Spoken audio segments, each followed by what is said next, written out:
相亲市场，男人可以向下兼容，女人不行，必须得往上嫁，差一点都不行。你以为我想说女孩子呀？我是真的忍不住啊！现在女孩子找对象的思想，你真能让她给整崩溃了。身高、长相、性格、学历、工作、收入、家庭啊，通通都得纳入考虑范围，不能比自己差，不能比朋友差，也不能比闺蜜她老公差。你说要命不要命？今天有一个91年的上海姑娘给我打电话啊，问我这里有没有合适对象。我问她要求，她说要求不高，只要能在上海有房、工作稳定、未婚就可以。这话一出，你说你不吓得人肝疼吗？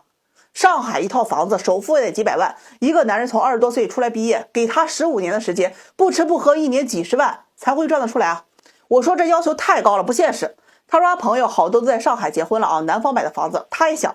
听完我问他呀，那你现在怎么还没嫁出去呢？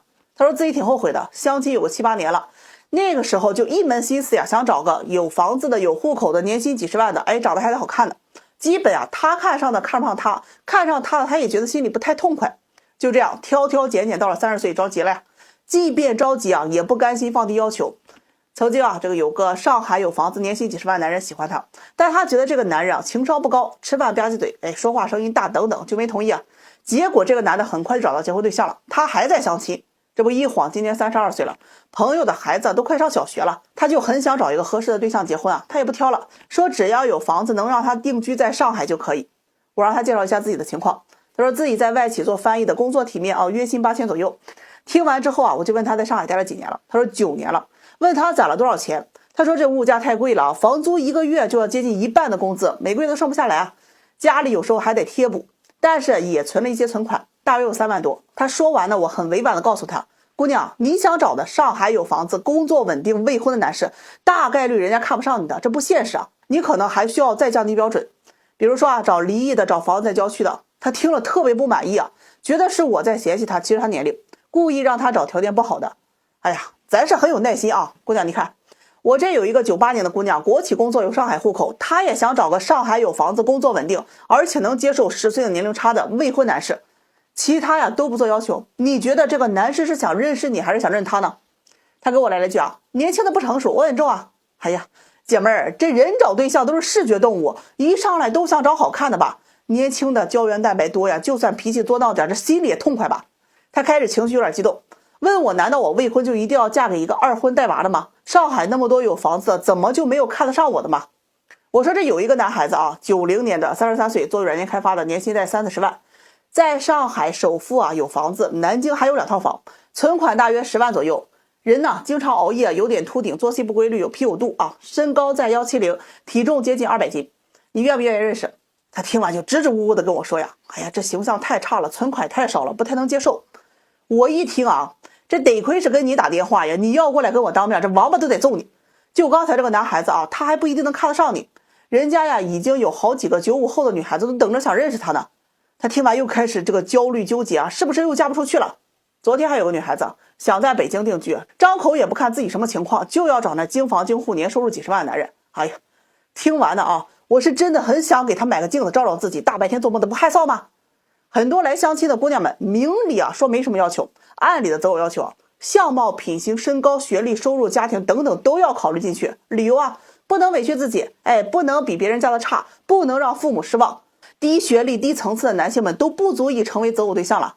现在这个社会啊，也营造了一种这样的环境，有意无意的去引导女性的择偶观，学历、工作、家世都变成了择偶的筹码。干得好不如嫁得好，总是希望通过婚姻不劳而获，跨越阶级。很多毒鸡汤啊，潜移默化的去影响着他们的婚姻观。你要是找一个比你差的老公啊，你就是一个彻头彻尾的 loser。我就在想，三毛跟荷西的故事，如果放在今天，就不是撒哈拉的故事了。哲学女博士与高中男技师宣称他们是真爱，这话题这流量，男女双方瞬间都能被当下的婚恋观给喷成筛子。人嘛，自知之明是很重要的，有一个正的婚姻观，你找对象你也能幸福的。这个对于我来说都不算啥。我跟你们讲啊，我特别不喜欢相亲圈里面吃回头草这个行为，因为想吃回头草的人不是喜欢，不是心甘情愿，而是相了一圈啊，权衡利弊之后的选择。这种感情啊，就让人有点食之无味，弃之可惜，不分男女啊，很让人讨厌。有一个女孩子今年30岁了，2年前给她介绍一个对象，那男士条件我瞅着还可以啊，26、7岁，哎呀，长得我瞅着也挺帅啊，重点本科学历，独生子，年薪在10万吧。因为刚工作没几年啊，不确定在哪里定居啊，就没有买车房。这姑娘就去见了呀，很喜欢这个男孩子。我就问他，要是觉得俩人合得来呀，可以先交往一段时间看看。这女孩子就支支吾吾的跟我说呀，条件是不错，但是啊，这没车没房的让人很难接受。我说人家才毕业几年呀，没有车房那很正常的。你们要是感情好啊，这买车买房的事情，你也可以跟男方去商量买在哪里，这多好呀。这姑娘听了啊，就特别不愿意啊，很理性的给我分析说，不要相信一个人的话，看不见的东西永远都是在画大饼。你说他没车没房，谈了感情，他又不买车房了怎么办？那个时候分手多伤人啊。他想了想还是给拒绝了啊，说男士啊确实条件很好，哎呀就是没车没房有点可惜，他还是不能接受。他又让我给介绍一些有车有房条件还不错的啊。反正啊最后咱也不能强人所难吧，我就给回绝这个男士。再后来我就给这个姑娘介绍了有好几位啊有车有房的，但是他不是觉得这个男孩子长得丑，就是觉得那个学历不高啊，工作不好，要么就是觉得这个男孩子啊情商不够，不能够给他提供一些情绪价值。这么拖拖拉拉的相了2年，哎呀我养的刺猬都找对象了，他还没找着。哎呀去年我就有点着急了啊，劝他别太挑了，女孩子年龄很重要的，你自己条件就算再好，一旦过了30岁，这资源一定会呈断崖式的下降。哎呀这姑娘反正啊也没听心里去，还是悠哉哉的这个挑着，就是想找个有车有房的，外形有眼缘能赚的。好了，这一晃啊今年30岁了，很多同龄条件好的这个男士啊，一听他年龄就不愿意认识了，条件差一点的他也看不上，他自己就开始特别焦虑。去年之前每个月都能相个1、2个，现在啊这半年才能相1个，还远远比不上之前他拒绝的那些。哎呀他心里就特别不舒服啊，落差感太大了嘛，也后悔当初啊你看看选哪一个都比现在这些要好啊。昨天我不出差了嘛，突然给我打电话说之前那个男士啊就是条件很好，可惜没车没房那位可以再认识一下。哎呀我一听啊刚开始还有点懵啊，后来一反应过来，你有没有搞错啊，这都过去2年了，你想着回头来了。他想了一下呀，说这么多男士里面啊，就这个男士比较中意，哎，也比较心动啊。虽然没车没房，但又细想了一下，男士的能力和家庭条件，买车买房应该不成问题。他愿意和男士啊先交往一段时间看看。哎呀，听完我顿时特别无语啊！大姐2年了，你要是回头草，你得看看草还有没有吧。他又和我道歉啊，说自己啊年轻无知啊，错过去了，现在也后悔了，让我帮忙给说说好话，再给撮合一下。我这人吧啊，遇到这种事情啊，他脾气不太好。这忙我不帮，我给你说好话，那不是害人家吗？你也真有意思啊！当初嫌弃别人的时候，兔子穿鞋，那跑得比谁都快。现在挑了一圈没有合适的，回头找了，你这不是爱，是自私。哎呀，娶你坟头都得冒烟，那祖宗都得气出来。我跟你们讲啊，凡是啊相亲过后吃回头草的，不论男女，慎重考虑。哎呀，你就别做梦了啊！人家能看上你了，那是相了一圈，觉得你条件还行，来找替补了。真要哪天再找到好的了，又得把你给踹了。下期视频给你们讲一个啊吃回头草又被甩的事儿，我突然想起来的。相亲不易啊，且行且珍惜吧。在相亲这个圈里，有些人是真有意思啊，把相亲当做招舔狗的一种方式，和你相亲就得来追你，人家舔着个脸主动找你聊天，你忽冷忽热爱答不理，聊点爱好你说你没爱好，聊点美食你说你不喜欢吃，聊点未来吧你说你不愿意想那么远，天天都找你，你还说他不主动，一找你表白你就说缺少一种甜甜的恋爱的感觉。我操无情。上个月给一位26岁的女孩子介绍一位28岁的男士，男士的条件在相亲市场上属于绝对的中产，有车有全款房，还是体制公务员，父母都是高知家庭。哎呀，两人见面呢，男士啊是看上这个女孩子了，觉得长得漂亮，性格看着也比较温婉啊。女孩子对男士的印象也很好，条件很优秀了嘛。两人就这么认识了1个月，女孩子一大早就给我打电话呀，说男士把她给删了，让我帮她去挽留男士。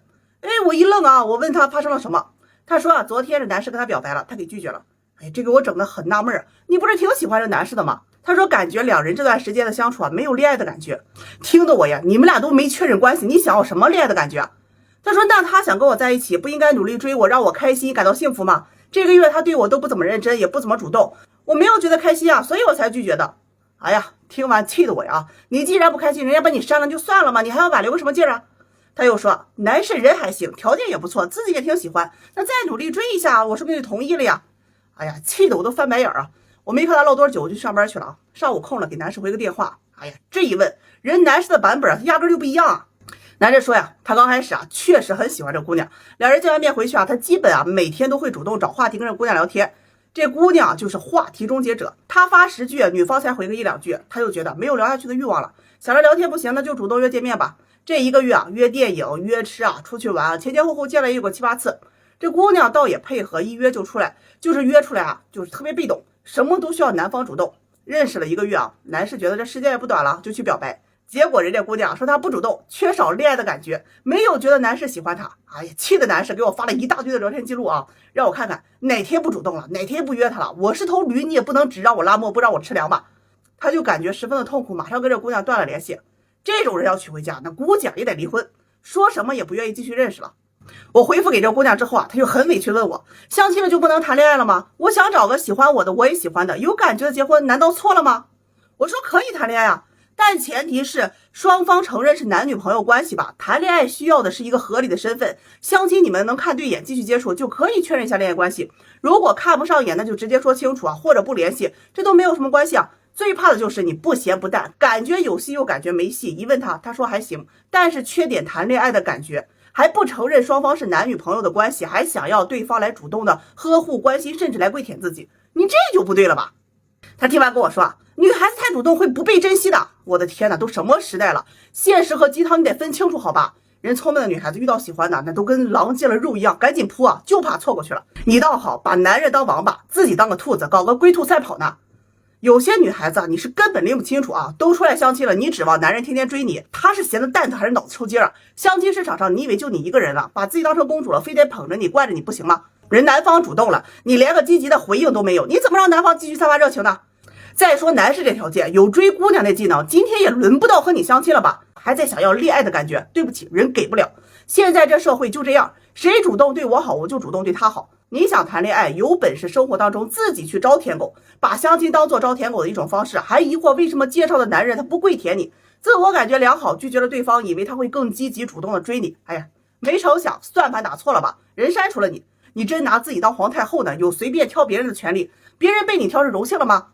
相亲啊，就是互相奔赴，互相观察对方的优点缺点，挑个你喜欢的，愿意主动回应你的这个人才对。舔狗那是有违天理的。散会。